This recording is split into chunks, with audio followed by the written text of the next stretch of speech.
Bonjour et bienvenue dans cette vidéo de l'actu ludique de votre boutique Jeux Barjo à Bordeaux.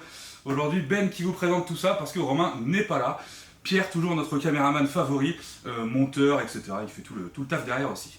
Alors aujourd'hui on a quelques petites nouveautés. On va commencer par les extensions. Tiens, on a une extension pour Bang, donc le grand classique Bang, ceux qui connaissent, jeu à identité secrète, ça va être joué soit le shérif, soit des hors-la-loi, etc.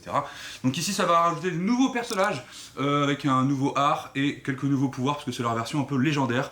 Vous allez avoir aussi des petites choses que vous pourrez compléter ici selon ce que vous faites à ce tour-ci, vous aurez le droit à des bonus, etc. Donc voilà, extension classique, on connaît. Hop, on va avoir ici un petit jeu d'ambiance 12 Ship Trick qui reprend un peu les mécaniques d'un jeu de pli avec un système de scoring un peu différent. Hop, ici vous allez avoir des jetons style jetons de poker. Vous allez en avoir 4 en main, il y aura des rouges, il y aura des bleus avec des valeurs différentes.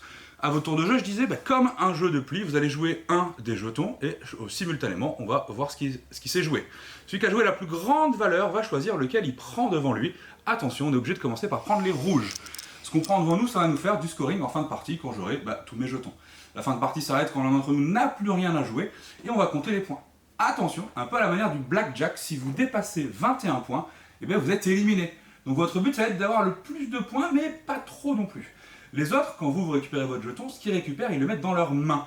Du coup, vous allez un peu pouvoir essayer de savoir, ok, lui, il lui reste un 6, je vais essayer de jouer telle et telle valeur pour remporter le pli, tout simplement.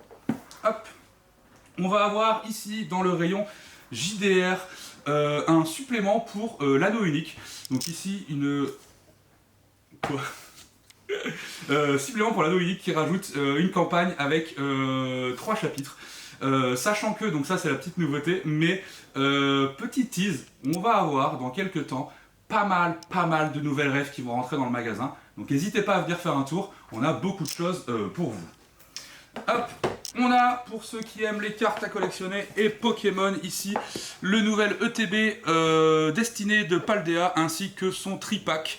Voilà, donc n'hésitez pas à venir chercher ça à la boutique, c'est dispo. Pour finir, la grosse boîte ici, Total Domination.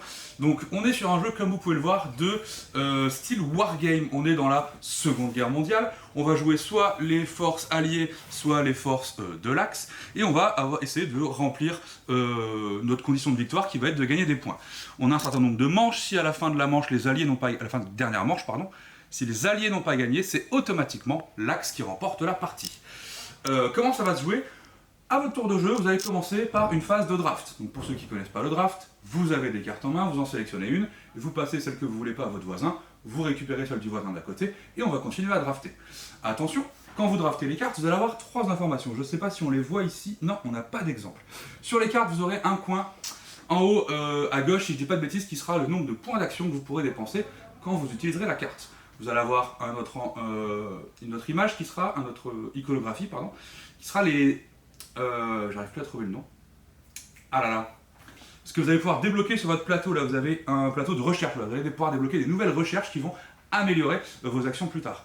Et dernière chose sur la carte, suivant si vous êtes la faction alliée ou axe, vous aurez un bonus que vous pourrez récupérer. Attention, ce bonus on peut l'activer que si on est la bonne faction. Une fois qu'on a drafté, on va pouvoir à notre tour de jeu jouer ces fameuses cartes. Qu'est-ce qu'on va pouvoir faire? Donc ici vous voyez qu'il y a un grand plateau sur lequel on va contrôler différents lieux avec des unités. On aura des unités aériennes et des unités terrestres. Chaque joueur aura un petit plateau ici qui sera son plateau recherche. Vous avez la liste des actions ici qui sont disponibles et qui vous demandent combien de points d'action vous avez besoin de les dépenser. Vous allez pouvoir déplacer vos unités terrestres, déplacer vos unités aériennes ou marines, et vous allez pouvoir aussi en générer des nouvelles. Donc vous allez avoir une action qui dit hop, je fais apparaître un de mes petits tanks dans mon lieu de départ, mais vous allez pouvoir aussi attaquer l'adversaire.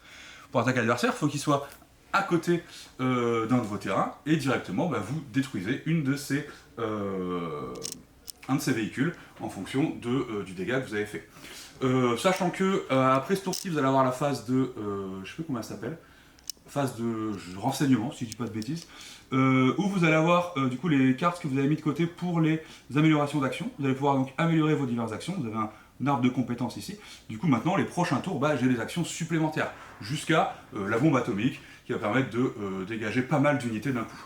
Et donc voilà, on va jouer comme ça, un nombre de manches nécessaires à la victoire, sachant que plus les manches avancent, plus les alliés ont besoin de beaucoup de points pour remporter la partie, alors qu'à l'inverse, les factions de l'Axe ont besoin de moins en moins de points plus le temps avance. Donc voilà, il va falloir jouer comme ça. Ça peut se jouer du coup de 1 à 4 joueurs, sachant que si vous êtes 4, vous allez être en coopération avec votre partenaire. Voilà, normalement j'ai fait le tour pour aujourd'hui. Oubliez pas, ce soir il y a l'AP Flesh of Blood pour ceux qui viennent. Un des derniers événements TCG à notre barrageux. Voilà, passez une bonne semaine à vous. Ciao.